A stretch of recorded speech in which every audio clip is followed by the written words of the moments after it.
Assalaamu calaykum asxaabtay.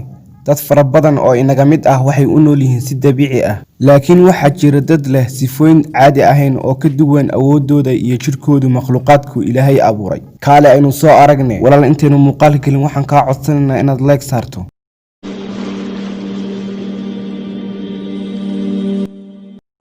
Romario dos Santos Alves wuxuu ka soo jeedaa Brazil. Romario dos Santos Alves wuxuu matalaa wuxuush sababtoo ah wuxuu leeyahay jidh caadi ahayn oo xajmi weyn. Markuu jimicsiga ciyaarayo wuxuu isku mudaa kiimiko taasoo khatar ku ah jirkiisa. Aroortii wuxuu tijaabiyaa intuu jirkiisu kor u kacay, taasoo u sababtay daawada khatarta ah ee uu qaadanayo, laakiin isagu ku faraxsan yahay.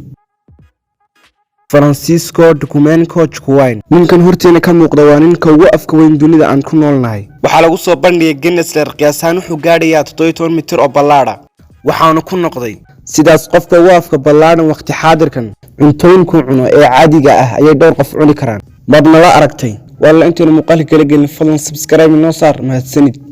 Subatara Sosofan waxay ku dhalatay Subatara Sosofan xaaladan wajiga ee u ekaysiinaysa yeyda badanaa xanuunkan dad aad u tiro yar ayaa ku dhasha. Xaaladan noocan oo kale dhakhaatiirtu way awoodi waayeen inay xaaladan wajiga ku dhacda daawo helaan, sababtoo ah dhakhaatiirta kuma badna dadka ka cabanaya mushkiladahan.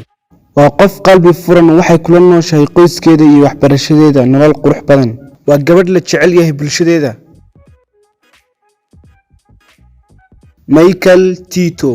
Michael Tito wuxuu cunaa ilaa muddo 40 sano birta, laakiin ninkan inagu xagan ka cuno cuntooyinka isagu wuxuu biishaa biraha. Markii ugu horeysay wuxuu cuni jiray balastikada, kadib wuxuu u wareegay dhinaca iyo biraha oo aad u adag in dadku calaliyaan, laakiin isagu wuxuu iska wataa shay qosol ah ama la yaabka ayaa ah inuu si dabiici ah u cuno. waxaan ula jeedaa maalin walba cuno markuu u baahdo cunto. runtii waa cunto cajiib ah in baloomada gawaadhida la cuno muddo dhan 40 sano. laakiin Michael Tito wuxuu dhintay isagoo da'diisu marayso 107 sano. umuna dhiman biraha uu cuni jiray, laakiin wuxuu dhintay si dabiici ah.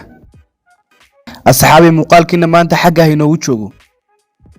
والله dad muuqaalka heshay like taabo, sidoo kale subscribe saar. mahadsanid.